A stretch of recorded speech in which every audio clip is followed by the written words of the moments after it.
Hello बच्चों, let's read this question. The question says option first, if both assertion and reason are true and the reason is correct explanation of assertion. Option second, if both assertion and reason are true but reason is not a correct explanation of assertion. Option third, if assertion is true but reason is false. Option fourth, if assertion is false but reason is true. Assertion: in the following reaction, carbon solid plus O2 gas gives CO2 gas. Delta H is equal to delta U minus RT.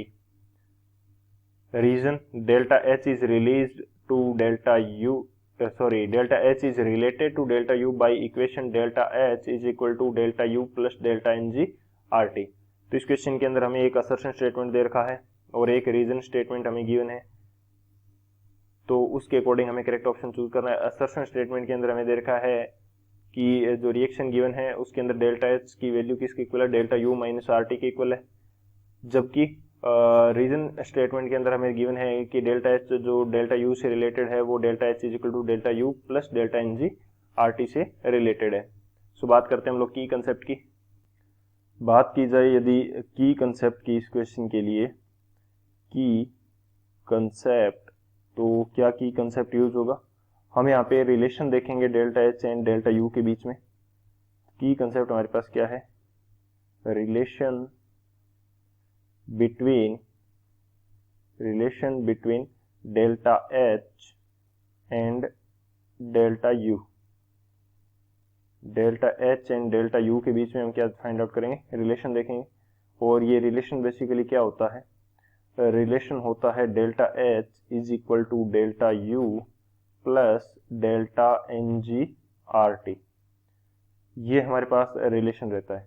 और ये किस reaction के लिए valid है? जिसके अंदर कोई ना कोई गैसियस पार्टिकल जो है पार्टिसिपेट कर रहा है. For reactions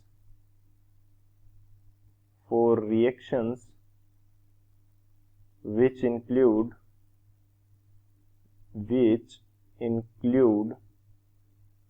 gases as participants,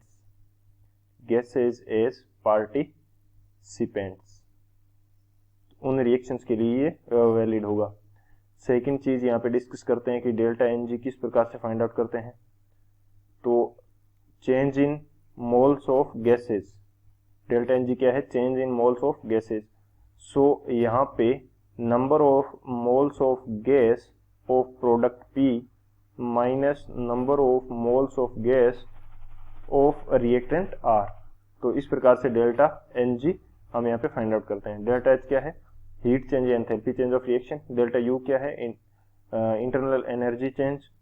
are is the universal gas constant and T is the temperature. So ये हमारा मेन की कंसेप्ट रहेगा. इस की कंसेप्ट के अकॉर्डिंग इस क्वेश्चन को सोल्व करते हैं. बात करें यदि सॉल्यूशन की, तो हमारे पास इक्वेशन क्या गिवन है?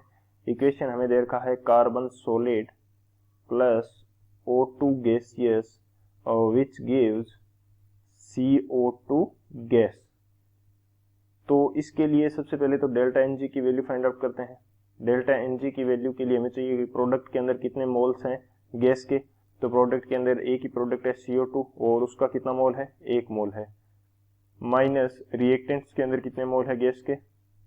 रिएक्टेंट्स के अंदर 2 रिएक्टेंट है. कार्बन तो सॉलिड के अंदर है तो उसका तो गैसियस मोल 0 होगा, और O2 जो है वो गैसियस कंडीशन के अंदर है तो उसका मोल कितना है? 1 है.